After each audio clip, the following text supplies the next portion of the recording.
Good evening, everyone. Thank you for joining me today. Today's topic we would like to talk about is how can we change the conditions of the world today? A world where one nation thinks it's okay to invade another nation. A society where we downplay violence, we downplay rape, we downplay other deplorable situations as entertainment, as a thing of having a good time, using Hollywood as entertainment. They push violence, they push rape, they push war, and we use it as entertainment, a justification. And then when things go spinning out of control, as crime goes up, as rape begin to go up, as gun violence begin to go up, people want to complain why it's happening. Why is such things happening? Why are people doing this thing? Is it really happening to me? Why am I that victim? In our school system, in our college campuses, statistically, 1 in 5 women and 1 in 16 men are sexually assaulted in colleges every year or every day. Women in the military are raped, and there are no consequences. People walk around having a good time, using alcohol as a way to have a good time. People drink, people smoke hookah, people go around saying how it's okay to, we're just having a good time, we were having fun, we went out drinking, and when something goes wrong, everybody goes scrambling. I didn't know that this guy was an alcoholic. I didn't know this guy went in a car and went driving, and then next thing you know, he just goes into a wall and he hits someone and someone is dead, and everybody's trying to hide as though they're the victims. We live in a society where everybody wants to be a victim. Everybody wants to play as though they're the innocent one. Let's give examples. Public servants, for example.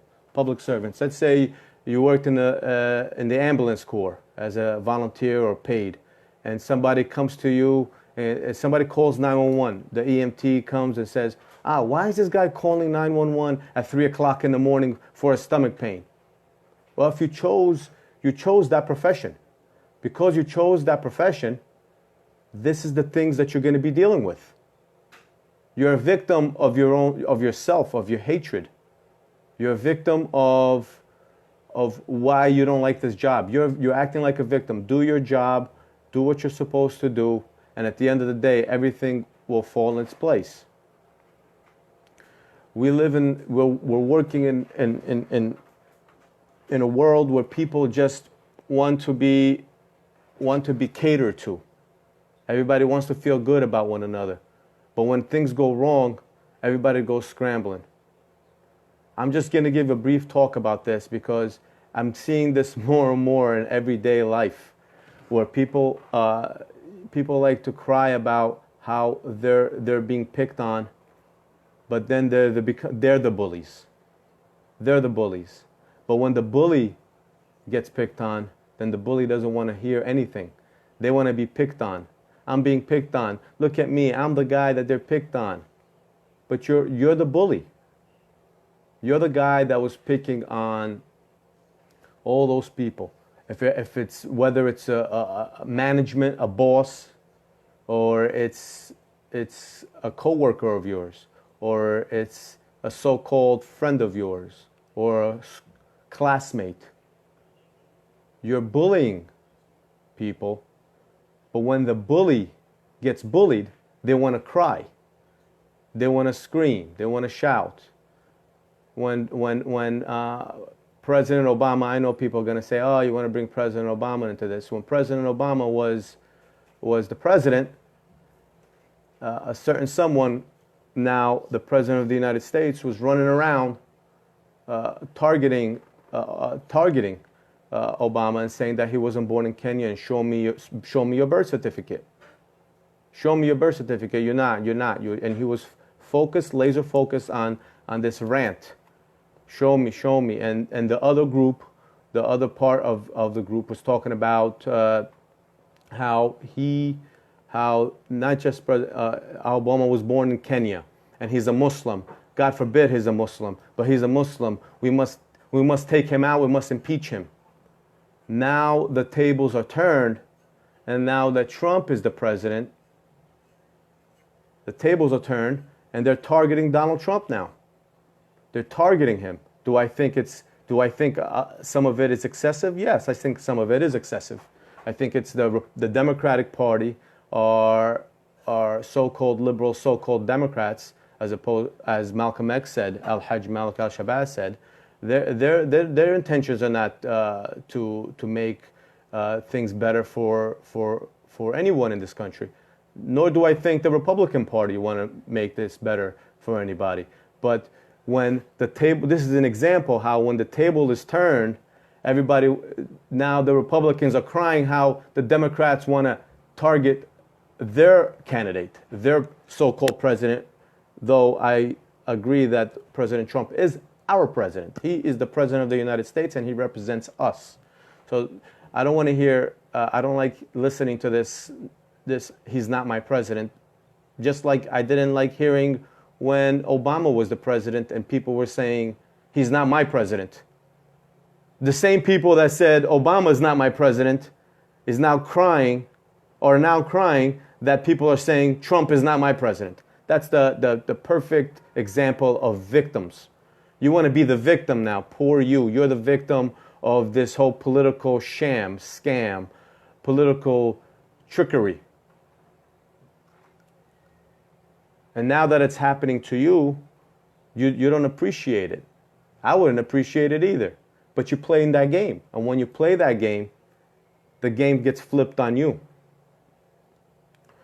Now there are people out there that are waiting for the government to save them.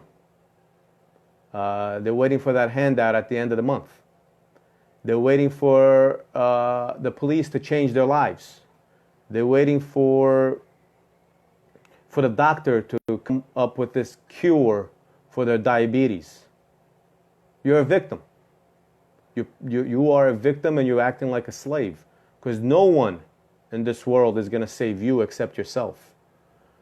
You got to change the way you think before you change the way you behave. For example, in New York City, they're building these new houses, buildings, beautiful, nice buildings for people to move into. And they build them, and they put people in the buildings. And what happens months after the building is up? The building is a disaster.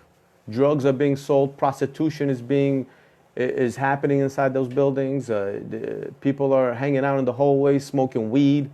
Kids can't walk in without having shenanigans, gang activities.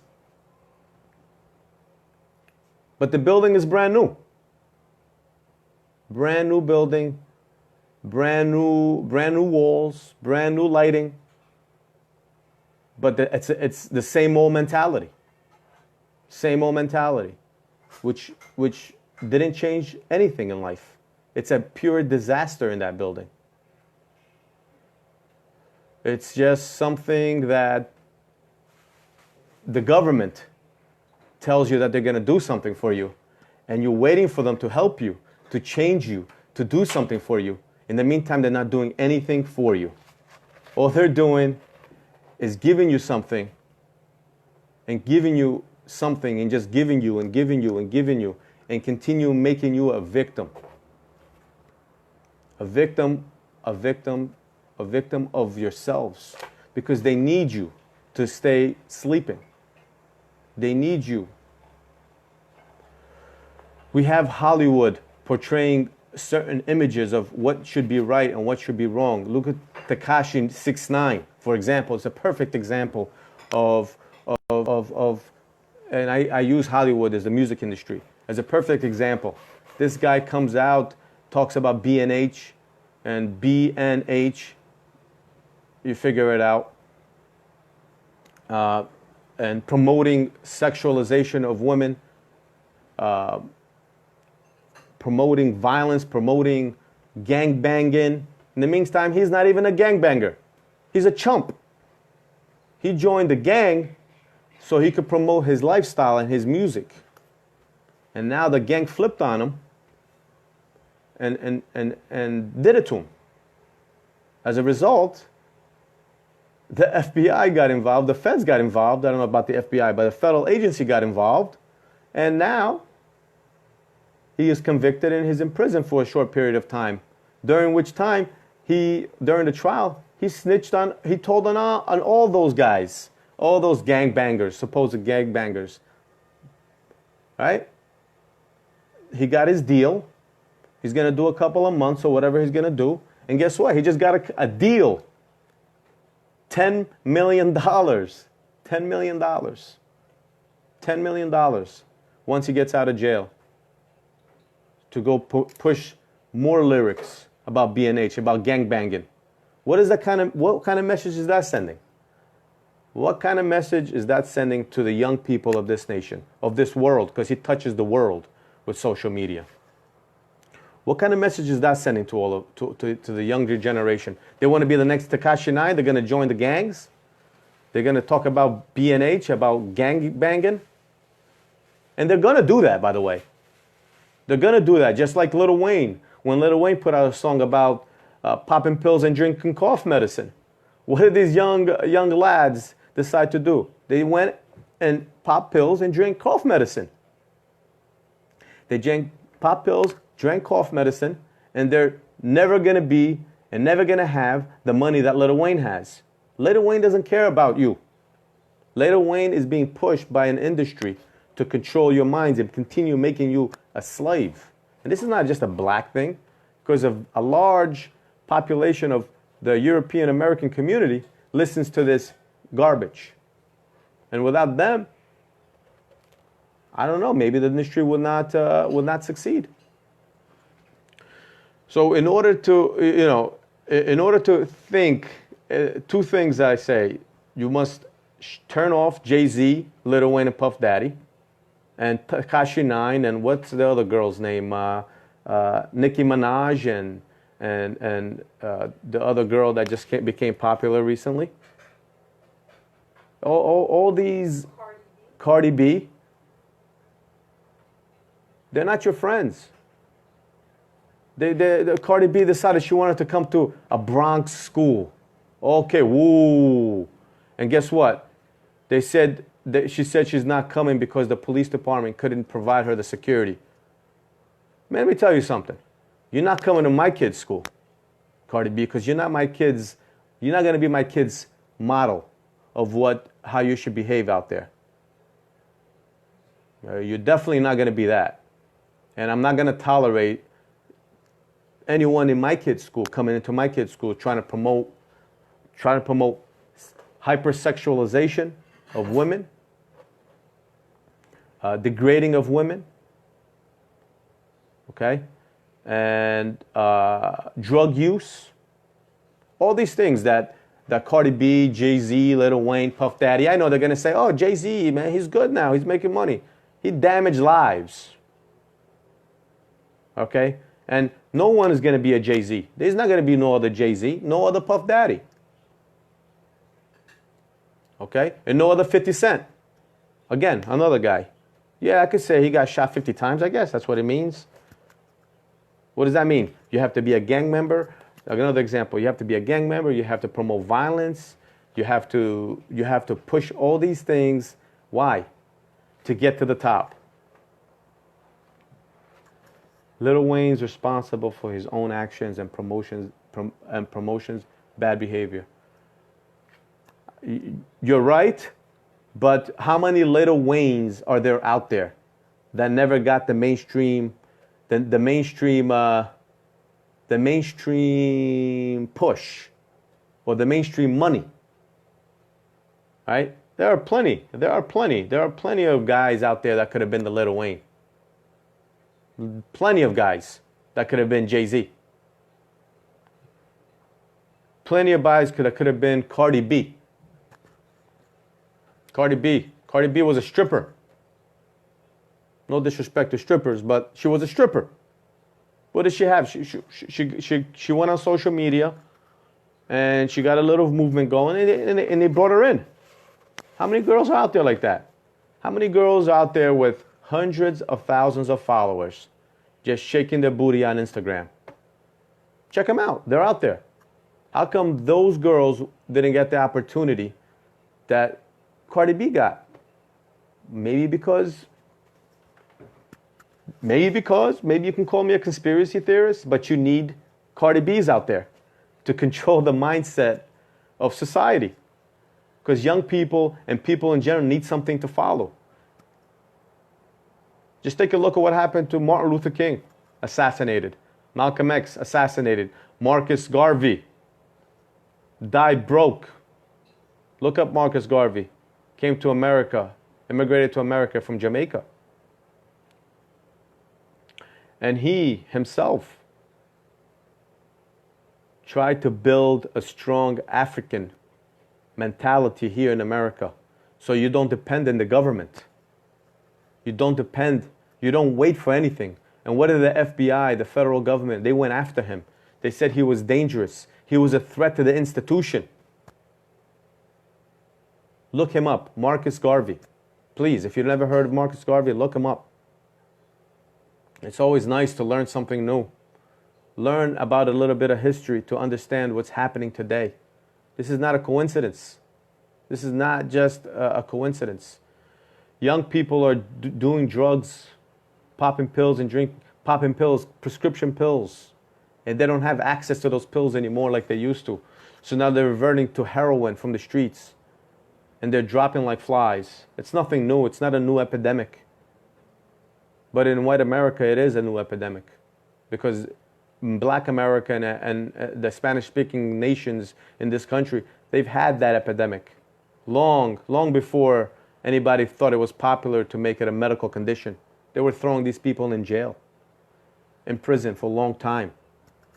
Now they're creating an environment so that people are now victims of these drugs. Now we have to build this wall to keep the drugs out of this country. This big, huge wall that's not going to stop anything. Because El Chapo, for example, as one drug cartel leader, El Chapo understands the concept of supply and demand. If you can, guys, share this video. I appreciate it. Get some more people involved in the conversation. El Chapo understands. He's a businessman, just like any business. If you have the demand, you're going to have the supply. You're going to cry, oh, Beher, oh, no, we build this big wall. Nothing's coming in here. I was talking to a young man. He's talking about, he lives in the part of Mississippi. And he said a lot of drugs come from the Mississippi River. What are we doing about that? We're building a wall there? Are we building a wall in the Mississippi River? No. You see? The same guy, Donald Trump, not that I dislike Donald Trump, by the way. It's not a Donald Trump bashing session, because I don't do that. Yesterday or the other day in the Houston Astros game, in the World Series, a certain element of the crowd started chanting, "Lock him up." You see? You see how the tables are turned? Lock him up. Those words are being used against him now.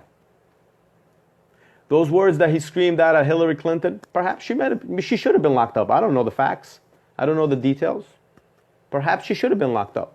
Perhaps he should be locked up.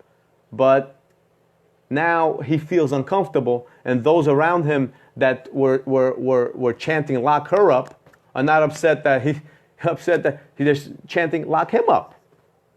It's very uncomfortable. The tides have turned. And now you can't scream victim. And now, and stop crying and stop whining and stop complaining. Donald Trump is not going to change our lives. He's not going to fix the drug problem in this country. He's part of the government.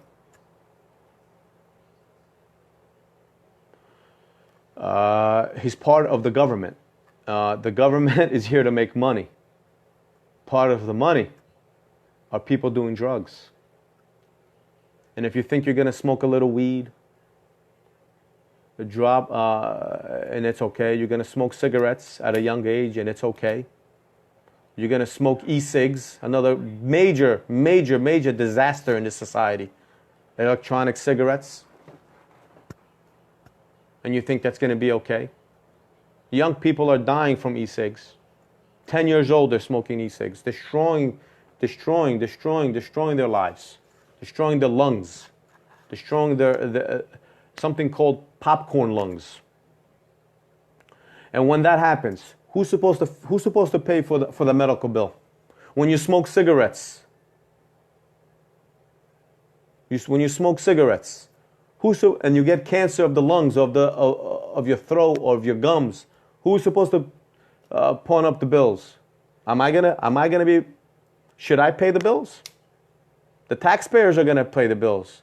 In the meantime, these same people are screaming how people are on welfare taking money. They're taking money from me, free money. One day you're gonna be that victim. I hope not. I hope not. But you're gonna be a victim because you want to smoke cigarettes. You want to smoke e-cigs. And then when your coffee, you're going to be in pain. Right? You're going to be in severe pain. But you had a good time. You know? People want to go around hanging out in the bars, for example. Just for an example. Because bars, to me, should be just my opinion. No matter, don't care who likes it or not. It should be shut down. It's a drug.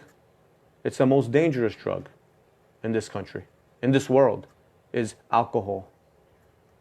It's the most dangerous drug. It's worse than heroin. It's worse than K2. It's worse than heroin and crack and dope, whatever it is that you want to call it. Crocodile, mushrooms. It's the worst. Why? Because it's socially acceptable. And because it's socially acceptable, it's socially unacceptable if you don't do it.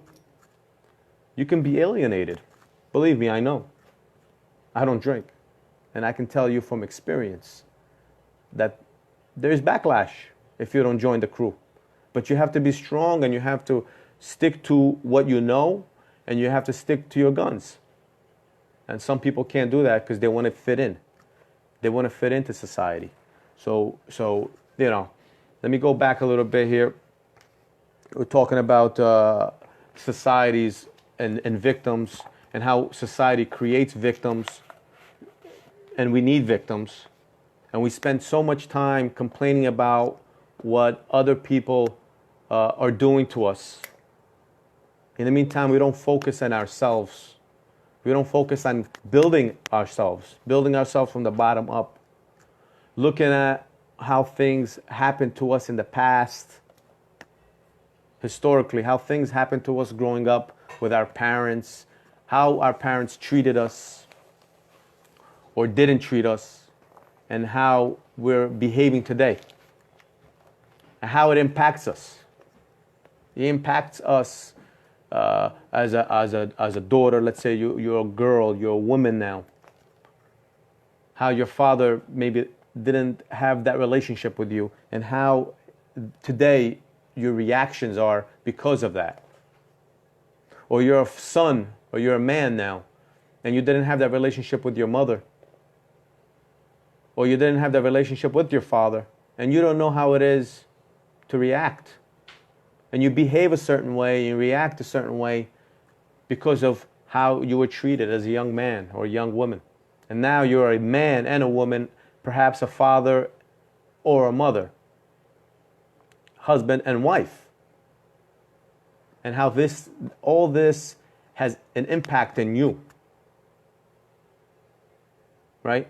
So if you sit around complaining about how your daddy or your mommy didn't hug you, or your uncles didn't come see you, or whoever it is that didn't treat you right when you were 5 or 10 or 12, and now you're 30 or 40 or 50 or 20, whatever, you're a grown person now. And you continue harping on your past. You continue harping on things that have happened to you in your past. It's not going to change. What's going to happen is you're going to pass on that anger. You're going to pass on that damage that was done to you to your kids. And you're going to continue on the cycle. And then you can't complain when your son or your daughter or your daughter grows up and they're angry. They're angry. They're upset. And they curse you.